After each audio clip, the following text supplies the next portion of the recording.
What's up, Lazy Dog fam? Hope everybody out there is having a magnificent day. It's a big day here on the homestead. Finally going to be getting some onions in the ground. It's the second week of November down here in South Georgia Zone 8B, and it's prime time to be planting some short day onions. Now, I planted onions as early as late October. I planted them as late as middle of December and done just fine. So we got a pretty big window we can work with, but my transplants are ready in the greenhouse. So we're going to start getting some in the ground. We're going to be putting them in our no-till plot here, which has a nice fresh layer of compost on it. And on our last video, we strode some alfalfa pellets out there to give some nice slow-release fertilizer. And I asked many of you guys how much was enough of those alfalfa pellets. I put about 3/4 of a 5-gallon bucket out there. Many of you, thank you for commenting, told me that probably wasn't enough. So I added another 5-gallon bucket's worth. Someone said about 20 pounds per 1,000 square foot.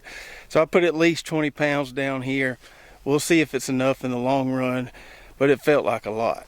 Many of you also mentioned that after you put down these pellets, it's a good idea to run the overhead sprinkler, get these things where they'll swell up and dissolve. And we're going to do that today after we plant some of these onions. Now, on that last video, we put in one line of tape here and direct seeded some bunching onions. And then earlier today, I came out here and laid the tape for our onion transplants we're going to be putting in the ground. I got 8 rows here. We made a furrow, put some of that 855 Nature Safe in the furrow, buried the tape there. I don't know if we'll get all 8 rows planted today, but we're going to start working on it. We'll see how many we get in. All right, so now let's go to the greenhouse and get our transplants. Let's see what's going on in here. So we planted 8 different varieties of short day onions in these trays here, which I'm using for the first time. Can't remember exactly how many cells are in these trays, 250, something like that. Now, you can easily grow onion transplants in these larger cell, these 162 cell trays. I was just trying out these smaller cell trays, and they work pretty good so far. So looking at the varieties here, we've got Suprex, Texas Legend, DP Sweet, Sapelo Sweet, which I believe to be the same thing as Savannah Sweet. This Pumbaa onion didn't really germinate at all for us. Just must have got some bad seeds there. But we've got Timon right here, which looks pretty good. And then in this tray, we've got red onions. We've got Red Rock and Chianti. We're not going to plant the leeks today. We're going to save those for another day. And you'll notice most of these cells do have more than one plant. These things are really easy to thin, so you can plant them as thick as you want them. We'll pull these guys out right here so you can see. We've got a couple nice onion plants right there. These things are really easy to tease apart, just like that. Now, some people have been asking me, oh, my onion transplants look like they're trying to bulb a little. Are they going to be okay? Yeah, that's pretty normal right there. They'll be just fine. Put them in the ground and they'll start growing soon. Now, when it comes to growing onions, there are 3 kind of common mistakes I see. 1 would be not planting the right type of onions. 2 would be not planting them at the right time. And 3 would be not feeding them enough. So let's start off with number 1, which is planting the right type of onions. And when I say type, I'm not talking about variety. I'm talking about short day, intermediate day, or long day onions. So if you're in the south like us, you plant short day onions. If you're in the middle of the country, you plant intermediate day onions. And if you're in the northern part of the country, you plant long day onions. If you're kind of somewhere in between, on the edge between short day and intermediate day, you can plant both of those. If you're on the edge between long day and intermediate day, you can probably get away with planting either of those. Now, what makes the difference between short day, intermediate day, and long day onions is the amount of day length that triggers the bulbing phase in the onions. So onions have 2 distinct growing phases. One which I call the investment phase, and another which I call the payoff phase. And I kind of stole this from a biology textbook. Back when I was teaching college biology, we would talk about glycolysis, and in the glycolysis process, there's an investment phase and a payoff phase to make ATP, and that also kind of helps me explain the onions a little bit. So the investment phase, or the vegetative phase of the onion growth cycle, is where you're just making all this green growth above the ground. And then the bulbing phase is when you don't get any more green growth, but all that vegetation is used to produce a nice big bulb there. So we want to maximize the growth in the vegetative phase so that we get a nice big bulb during the bulbing phase. Now for short day onions like we plant here in South Georgia, that bulbing phase is going to be triggered when day length hits 10 to 12 hours. For intermediate day onions, bulbing is triggered when day length reaches 12 to 14 hours, and for long day onions when day length reaches 14 to 16 hours. And in the winter time, the further you get away from the equator, the shorter the days are. In the summertime, the further you get away from the equator, the longer the days are. So that's why it's important to plant the right day length variety for your area so they bulb at the right time and the phases match up with your particular climate, and you end up making some nice big onions. So the second mistake I mentioned is planting at the right time. So we know down here we're going to plant short day onions. We want to plant them in the fall like it is right now. We want to overwinter them for early spring harvest. We want to give them plenty of time to grow in that vegetative phase before we start hitting those longer days and that bulbing is triggered. So if you plant them late, too close to when that bulbing is going to be triggered by day length, you're not going to get a lot of vegetation there, and in turn you're not going to get a very big bulb. That's why we want to plant them as soon as we can when the climate allows or the weather allows, to maximize that vegetative period, and then we get a nice big bulb in the bulbing phase. And the third common mistake when planting onions is just not feeding them enough. They're heavy feeders. They like a lot of water. They particularly like a lot of nitrogen once they get going. It's really, really hard to overfeed onions. You can look at the tops when they start growing. If they're not really green and healthy and growing really fast, and there's just so much vegetation there that they're trying to fall over a little bit, then you're not doing something right. You really, really got to pump the nitrogen to them. If you've got really healthy soils and already got a nice bank of nitrogen there, that's great. If you have sandier soils like us, you have to supplement a good bit.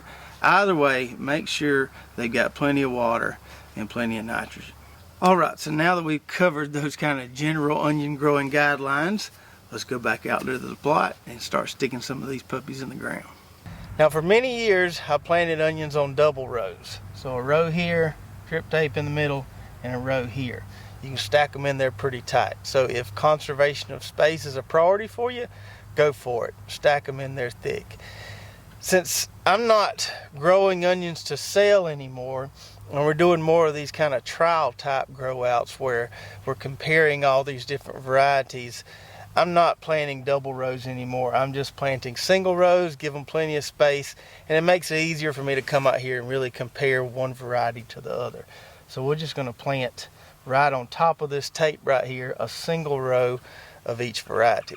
Except for the red onions.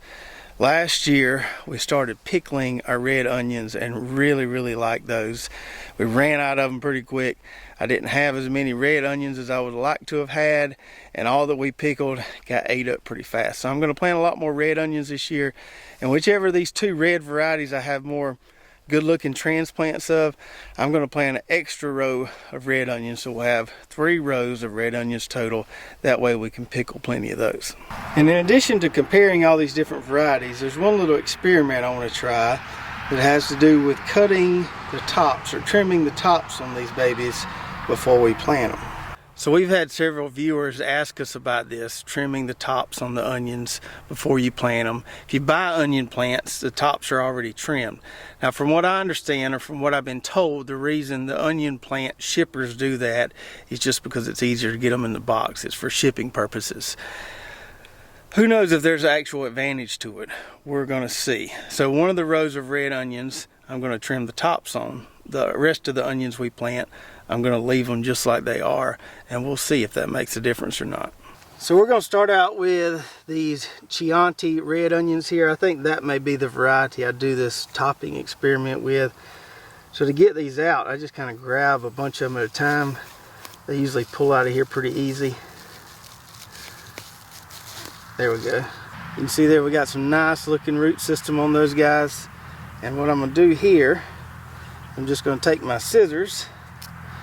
We're going to cut the tops off, just like that. In this row of the Chianti onions, we're going to plant these with the trim tops. The next row we'll plant without trim tops, and all the rest of the onions we'll plant without the trim tops as well. Now the final spacing we want to get on these onions is about 8 inches or so, but I usually plant them thicker than that because I'll come in here and thin some out as they grow because I get to wanting me some onions. So I'll put them about 4 to 6 inches apart initially, and then we can thin out every other one as they grow, give them a little space so when they do start bulbing, they got plenty of room to make a nice big bulb there.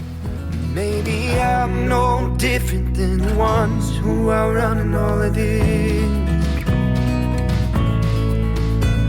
Well, I'm just searching for a peace of mind, and I'm just a traveler passing through for time. Okay, so we got our comparison row there. We got our Chianti onions with the trim tops, and then the ones we planted just like they are when we pull them out of the tray. So that'll be interesting to see the comparison between those two, if there are any differences. Now with everything else, all these other varieties, we're just going to plant a single row of each. And I guess I should mention a little bit about planting depth here. Now you'll see some people when their onions start bulbing, which you can kind of tell when that's happening because the ground will start cracking around the onion plant. When the plants start bulbing, they'll kind of move the soil away from the bulb there, supposedly kind of providing the path of least resistance for that bulb to get nice and big. I have found that if you don't plant them too deep to start with, you really don't have to worry about that. I was trying to think of the term, they call it ringing the onions. So they kind of make a ring around them. But if you don't plant them too deep to start with, you really don't have to worry about that. So I'm just planting them kind of right there to where the greenery starts. We're not planting these guys very deep at all, just like that right there. And with this soft soil here, everything should bulb out nicely. I don't expect us to have to ring them. I've never rung onions before, and we've always did just fine. All right, all right, all right. We got 3 rows down. We got all the red onions planted there. And I've got plenty of onion plants left there. Just in case some of those don't make it, we can fill in some gaps or either just give these away. And I'm about to run out of daylight here, or at least enough light to get the camera to focus properly. But I'm going to keep planting here, probably till dark today. Won't get them all planted. We'll have to finish up our planting on the next video. But one thing I did want to mention, as far as the fertilization goes, I mentioned they like a lot of nitrogen once they get up and growing. Initially, you need to give them a balanced fertilizer. They need the phosphorus and potassium there to promote some good root development. That's why we put that NatureSafe 855 in the furrow there. And I may even give them a little Agri-Thrive through the overhead sprinkler. I am going to run the overhead sprinkler on these tonight for an hour or so whenever I get done planting, whenever I have my fill of onion planting for the day. Run the overhead sprinkler, soften up those alfalfa pellets a little bit, and kind of help these, newly planted transplants, help them kind of get going. And let me know what you think about our onion trimming experiment here. Is this something you do, trimming your onions before you plant them? You swear by it? If so, please let me know what you think the advantages are to doing that versus not doing it. And if you have any other onion related questions, put those in the comments below. I'll do my best to try to answer them for you. If you haven't already, head to our website, lazydogfarm.com. Got some cool merch there, garden journal, recipes, all kind of good stuff. If you enjoyed this video, make sure to subscribe, hit that notification button, like and share, and we'll see you next time right here at Lazy Dog Farm. Oh, farewell. By the beauty of your life,